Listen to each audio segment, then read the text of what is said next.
Глава 4. Първи съмнения. След ритуала за прочистване Лия не можеше да се отърси от тежкото чувство, което се бе настанило в съзнанието й кратко.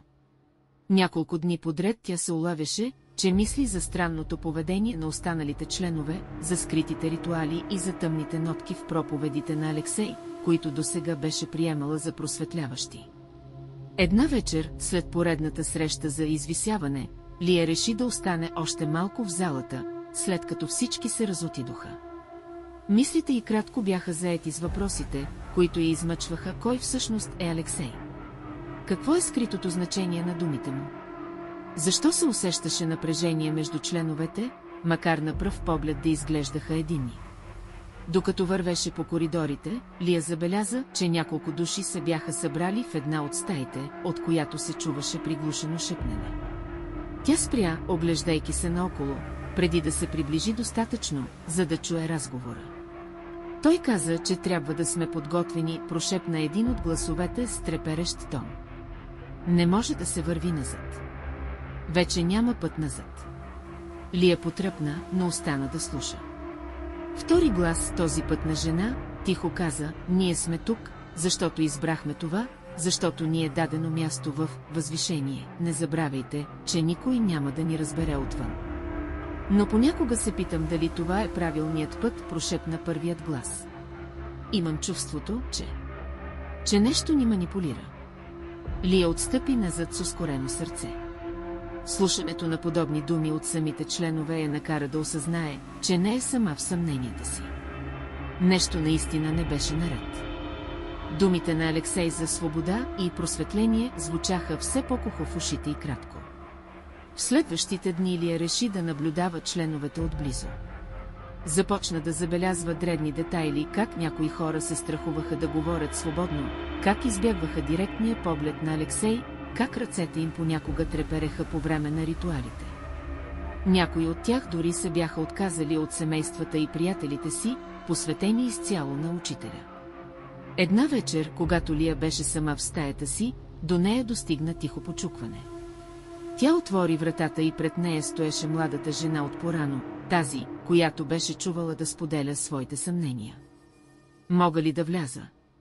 Попита жената с приглушен тон, като оглеждаше коридора зад себе си.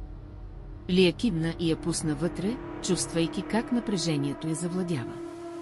Жената се представи като Мира и заговори тихо, почти шепнейки, сякаш се страхуваше да не бъде чута. Съжалявам, че те притеснявам, но забелязах, че и ти започна да се съмняваш, каза тя.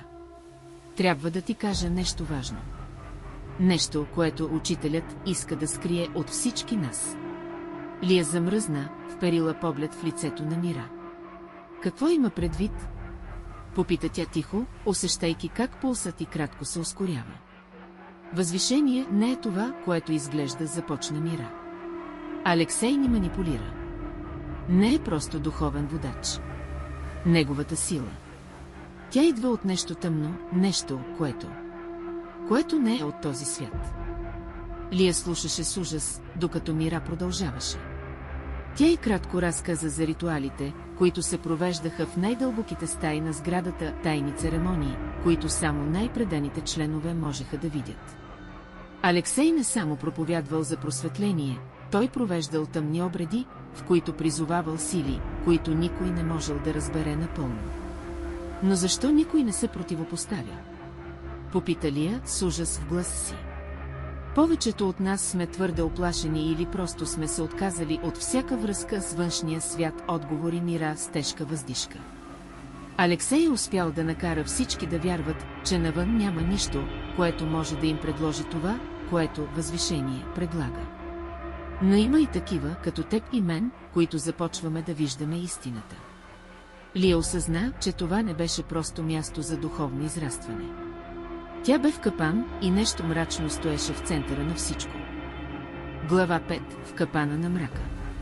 След разговора си с Мира, Лия не можеше да заспи.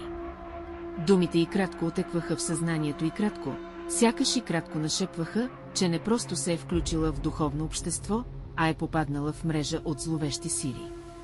Още повече я ужасяваше мисълта, че Алексей не просто контролираше членовете, той ги манипулираше със сила, която самата Лия едва сега започваше да разбира. На следващия ден Мира и Лия се срещнаха тайно в едно от по-изолираните помещения, което рядко се използваше от останалите членове. Мира и кратко показа малък амулет, гравиран с древни символи, които изглеждаха като защитни знаци. Лия се взри в амулета, усещайки как от него се излъчва някакво топло, но чуждо усещане. Това е единственото нещо, което може да ни предпази от неговото влияние, обясни Мира с тих глас.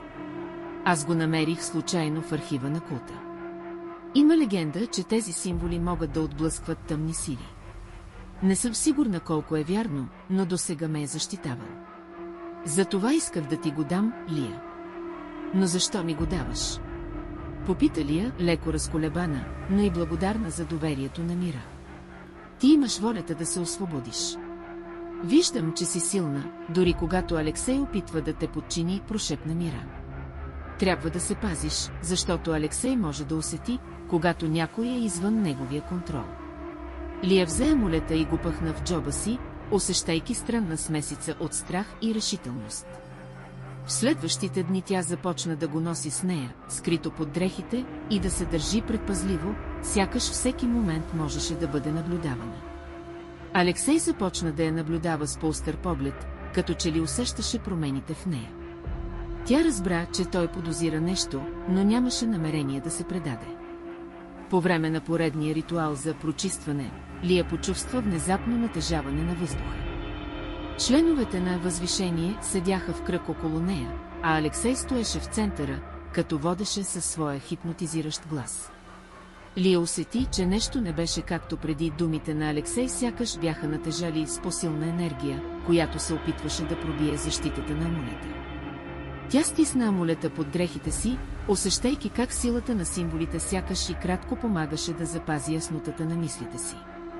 Тогава Алексей се обърна рязко към нея, а в погледа му имаше ярост и подозрение. Лия, ти не си истински предана на възвишение, нали? Попита той със студен, обвинителен тон, който накара другите членове да вперят поглед в нея. Лия усети как кръвта и кратко се смразява, но запази самообладание и каза с уверен тон, аз съм тук, за да открия просветление, учителю. Вярвам във вашето учение.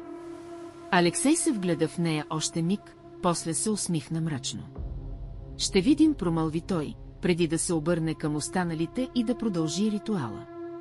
Същата нощ Лия и Мира се срещнаха отново, и Мира я предупреди, Алексей знае, че не сме под негов контрол. Трябва да намерим начин да избягаме, преди той да предприеме нещо срещу нас. Лия впери поглед в Мира, а думите на Алексей все още кънтяха в главата й кратко. Тя усещаше как напрежението нарастваше, как опасността се доближаваше с всяка минута. Как ще избягаме? Прошепна Лия, усещайки как гласът и кратко трепери. Мира се наведе поблизо и кратко прошепна почти без звук, има таен изход, който някои от старите членове са използвали, за да напускат незабелязано. Открих го случайно, докато търсех нещо в архивите. Но трябва да действаме бързо, Алексей става все по-неспокоен, а вниманието му е насочено върху нас.